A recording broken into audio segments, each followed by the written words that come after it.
So thank you for taking the time to find out a bit more about how we can help you implement your integrated management system. Now this video is all about an integrated management system. An integrated ISO management system combines the requirements and processes of multiple ISO standards into one single cohesive framework. An integrated management system, or IMS, combines multiple management systems and enables an organisation to streamline its operations and improve efficiency. This approach integrates standards such as 9001 quality management, 14001 environmental management, 45001 occupational health and safety management, and 27001 information security management. By aligning policies, objectives and resources, an IMS allows for better coordination, reduces duplication of efforts, and ensures that the organisation meets all its compliance obligations effectively while enhancing overall performance and achieving strategic goals. In this video, we're just going to take a few examples for these management systems to get a good idea of each management system that you might be interested in, and we suggest you watch the specific videos for these, which can be found on those management system pages of our website. Now, getting an IMS brings significant advantages such as improved efficiency. An integrated management system consolidates various processes and standards into a unified framework, reducing duplication of efforts and streamlining operations, leading to increased productivity and cost savings. Enhanced risk management. An IMS provides a holistic approach to identifying, assessing and mitigating risks across the organisation, overall improving risk management and ensuring a more resilient and secure operational environment. Simplified compliance. By combining multiple management systems, an IMS makes it easier to manage and meet diverse regulatory and standard requirements, ensuring consistent compliance across different areas such as quality, environmental, health and safety and information security management. And better strategic alignment. Integrating different management systems helps align organisational objectives and policies, fostering a unified approach to achieving strategic goals and enhancing overall business performance. Now, you may already have a good idea about what needs to be addressed in your chosen management system, but if you're not and you're curious, you can always take advantage of our free gap analysis. Just pick one of the standards that you're interested in. Yes, there are a lot of things to consider, and no, it isn't easy, but then nothing worthwhile ever is. What a management system is trying to do is build a structure so your business can, in essence, run itself with some targeted maintenance. You can then get on with the job of growing it. Now, our policy templates are designed to comply with the requirements of each standard, providing a solid foundation for any organisation to develop its own policies. These templates include all the essential elements outlined in the standards, and by adding unique elements, you ensure that your policies are not only compliant with the standards, but also relevant and effective for your organisation's specific context. Then there's a series of registers which we're going to look at now. These will be a mix of examples of the various standards we offer our management systems for. Please bear in mind that we'll be helping you with a lot of these things, so don't get too worried. A context assessment is a requirement of all the standards. A SWOT and PESTLE analysis together provide a comprehensive understanding of an organisation's internal and external issues, as well as stakeholder expectations, framing the context in which it operates. The SWOT analysis examines internal strengths and weaknesses and external opportunities and threats, while the PESTLE analysis looks at external, political, economic, social, technological, legal and environmental factors. By integrating these insights, an organisation can strategically align its capabilities and resources with external conditions, ensuring it meets stakeholder expectations and effectively navigates its operational environment. All ISO standards are risk-based because they emphasise identifying, assessing and managing risks to ensure the management system achieves its intended outcomes. This approach involves systematically evaluating potential issues that could impact organisational performance. By integrating risk management into every aspect of the IMS, from planning and operations to performance evaluation and improvement, an IMS helps organisations proactively address uncertainties, prevent problems before they occur, and continually improve their processes and outputs. Your risks and opportunities register is where you identify the biggest risks to your company and build objectives around these to make sure these risks are addressed and turn them into opportunities to improve your business. In implementing an IMS, a company identifies and prioritises risks that could impact its management system, scoring them based on likelihood and impact.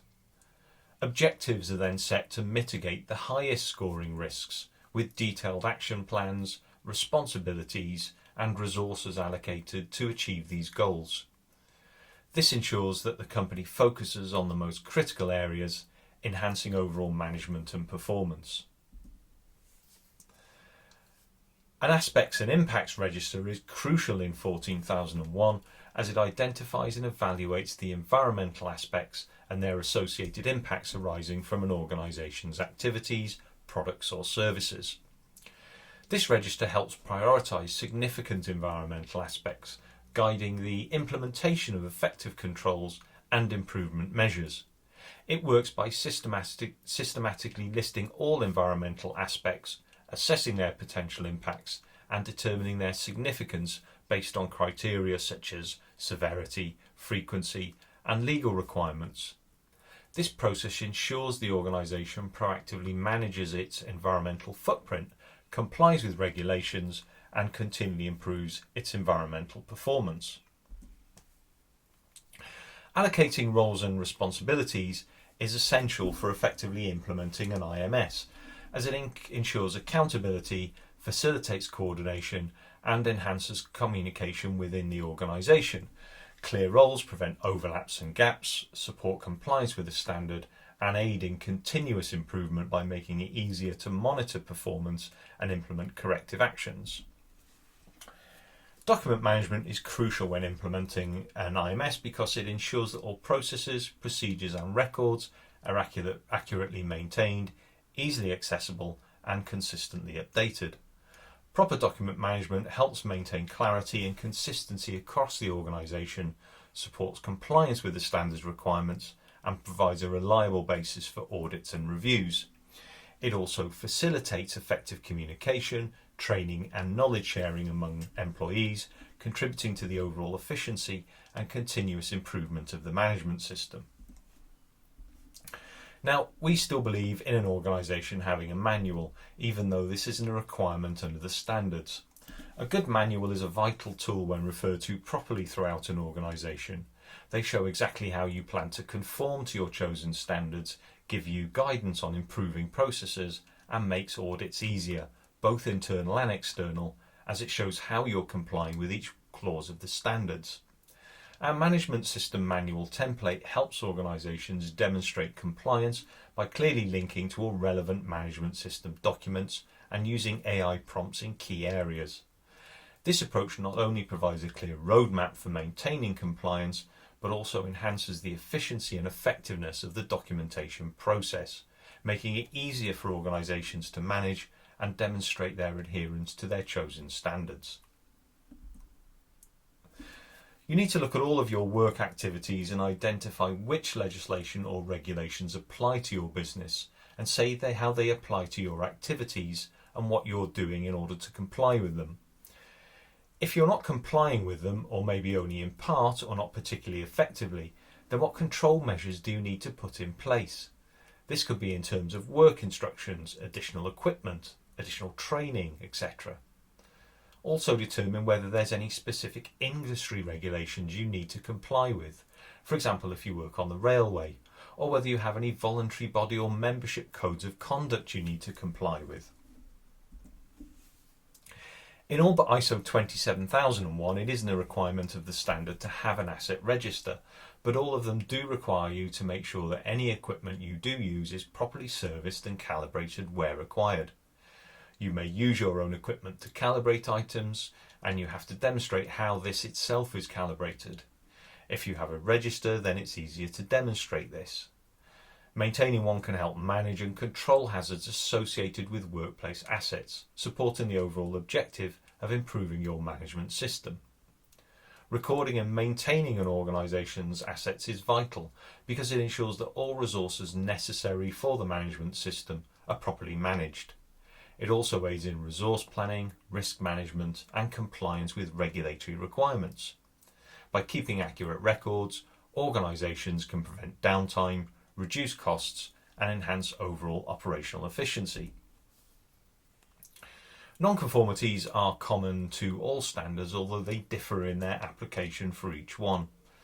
For example, the 9001 way to think about non-conformities is about quality non-conformities, and they are something which has an impact on the customer in some way. So, for example, a supplier lets you down, which pushes the delivery date over by 2 days. Now this is a pain for you, but also for your customers. They're getting their delivery date impacted.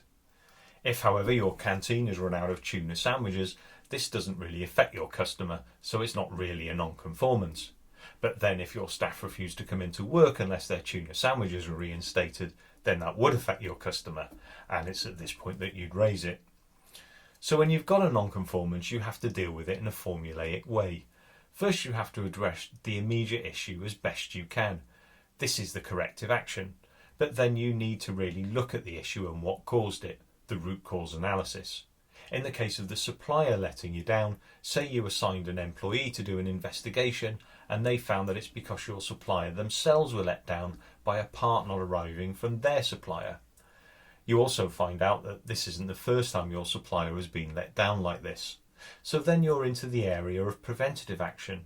You tell your supplier that you'll only do business with them if they switch out their supplier for a more reliable one. This is taking preventative action to address the root cause of the problem. So your supplier agrees to switch their supplier, so the final piece of the formula is to undertake a verification.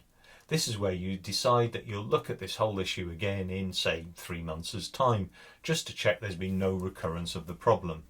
If it's all satisfactory, then you close the non-conformance out. Now, emergency planning can be found in 45,001 and 14,001, and it's crucial as it ensures that organisations are prepared to respond effectively to unexpected incidents, minimising potential harm to employees, reducing damage to property and maintaining business continuity. By identifying potential emergency scenarios and establishing clear procedures, training and resources, organisations can mitigate risks, enhance safety and demonstrate a proactive commitment to occupational health and safety. An emergency plan helps you to identify gaps. Do you have a properly trained, briefed emergency controller and deputy in case that person is ill or on holiday? Do you have an emergency caller, a trained firefighter, trained first aider, etc.? Do you have an up-to-date emergency plan for the building? The same for your on-site employees. You need to test these at least annually. A business continuity plan is crucial for 27,001 as it ensures that an organisation can maintain essential functions and quickly resume normal operations in the event of a disruption, such as a cyber attack, natural disaster or other emergencies. This plan helps minimise downtime, protects critical information assets and maintains the confidence of clients and stakeholders by demonstrating a proactive approach to managing risks and ensuring resilience. By aligning with 27,001 requirements, the business continuity plan supports the overall effectiveness of the information security management system and contributes to the organisation's compliance and operational stability. Risk assessments are vital in, for example, 45,001 because they systematically identify, evaluate and control workplace hazards, ensuring a proactive approach to preventing injuries and illnesses. These assessments help organisations prioritise risks, allocate resources effectively and comply with legal and regulatory requirements. Now, constructing a statement of applicability is essential when implementing a 27,001 standard, as it identifies which controls from Annex A are relevant to the organisation's information security management system and justifies their inclusion or exclusion. This document is crucial because it demonstrates the organisation's commitment to addressing specific risks, ensuring compliance with the standard, and providing a clear rationale for security measures. The statement of applicability is created by assessing the results of the risk assessment, mapping identified risks to appropriate controls, and documenting the decision-making process for transparency and accountability. These processes help organisations identify the risks they face, which they can then match to a relevant control. Internal audits are a very important common element for all standards. You should undertake a cycle of internal audits for your chosen standards annually, as well as doing, for example, process audits for 9001. You need to create an audit schedule to show when and which audits you'll be undertaking and stick to this schedule. You also have to have a person competent in undertaking these audits.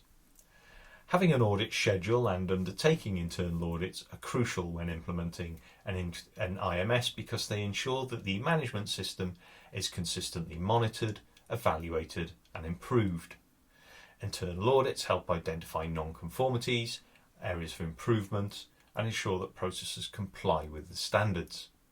Regular audits provide a structured approach to verify that the management system is functioning effectively and meeting its objectives. They also promote accountability and transparency within the organisation, enabling timely corrective actions and continuous improvement.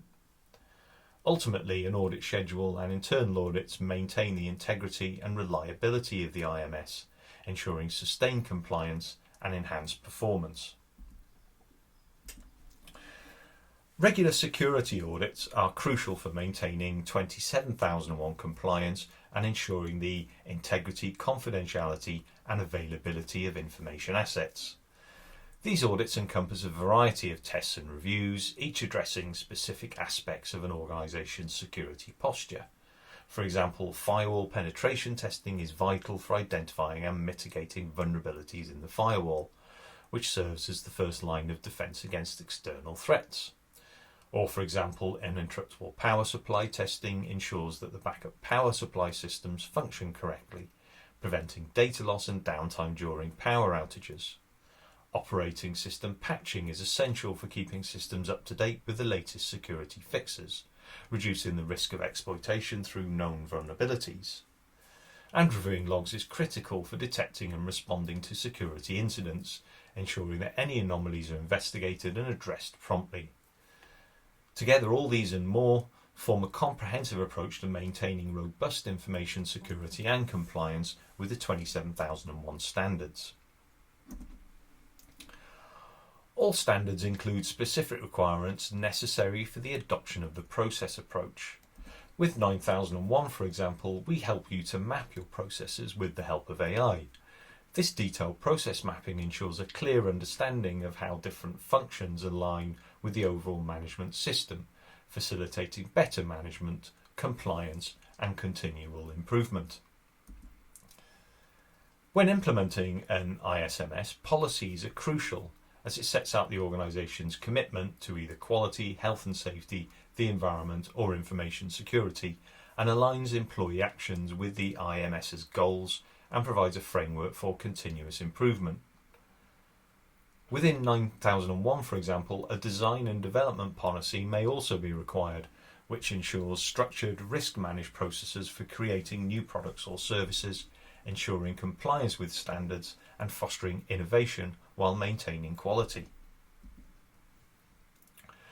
To comply with Annex A of 27001, an organisation needs to implement a comprehensive set of policies that address various aspects of information security.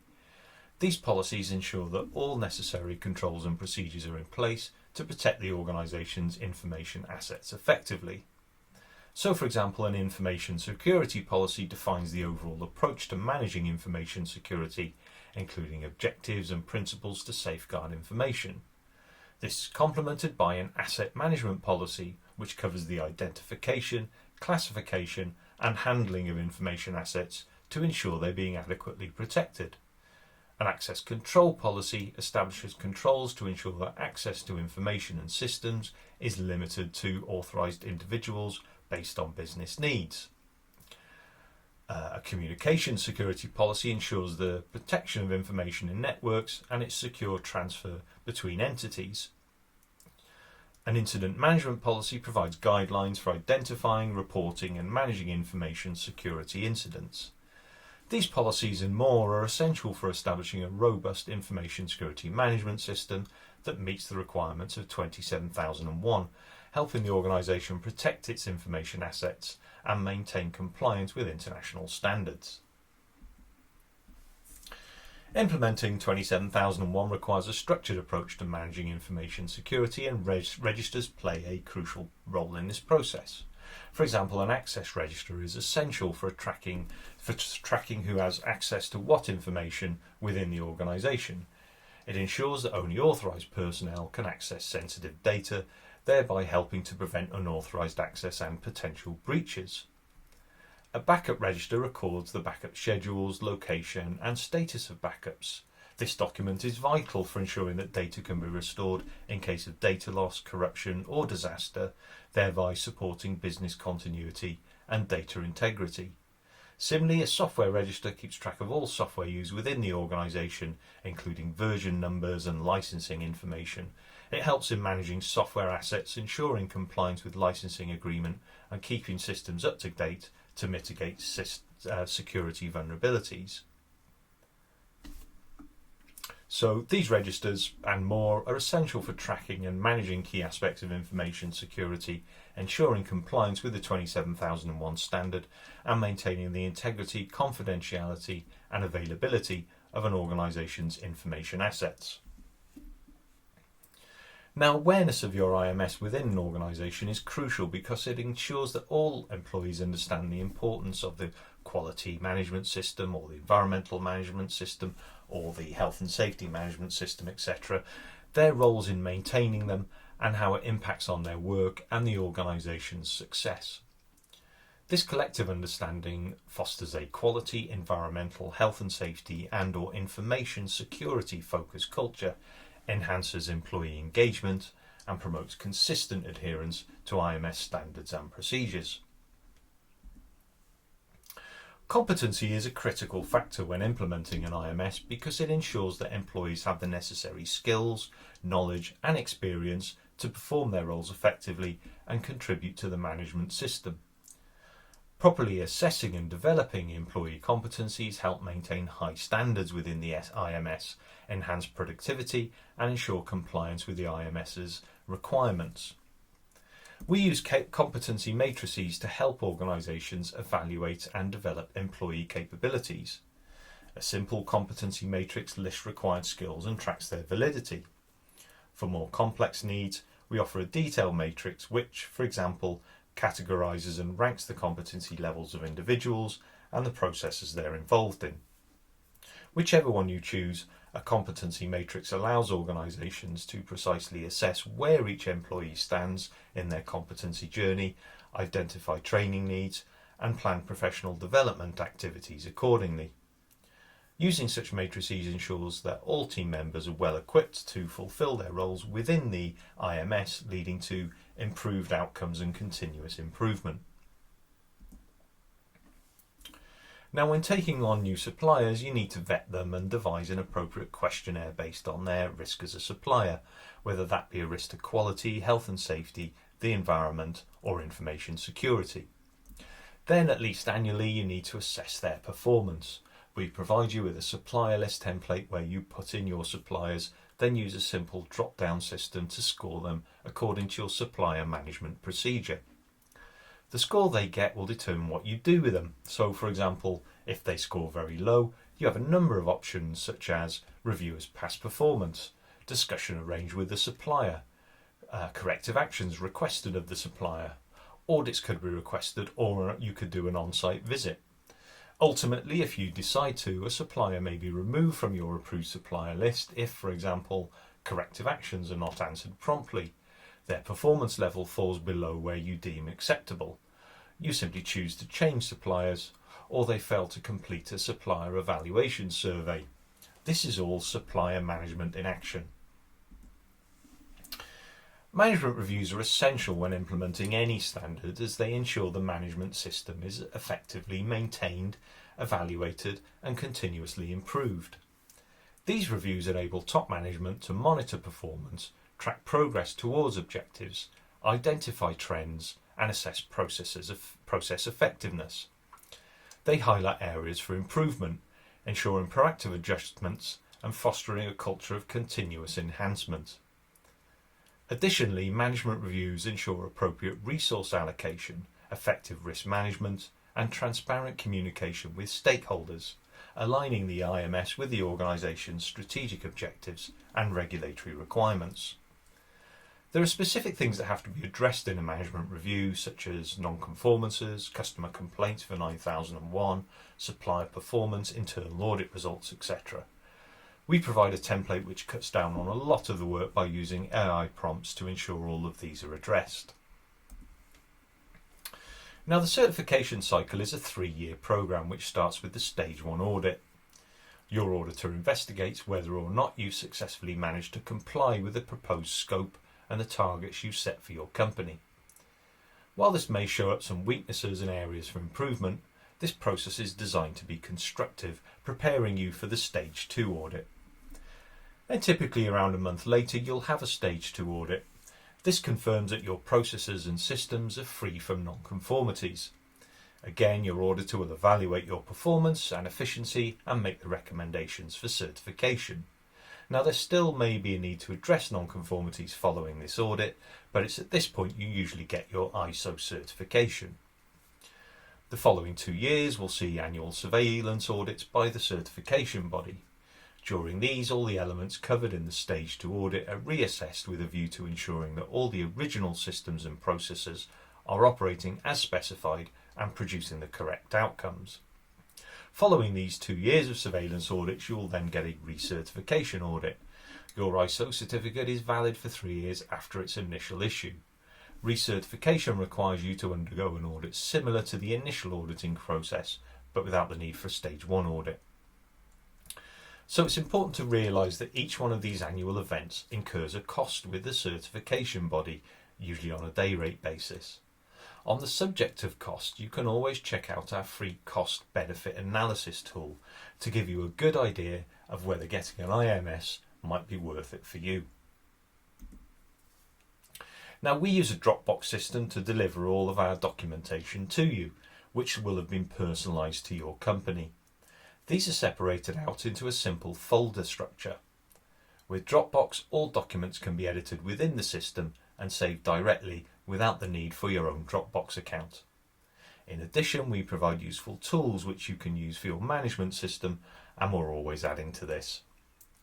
We also provide free legal updates as part of our monthly newsletter, so make sure you sign up to this.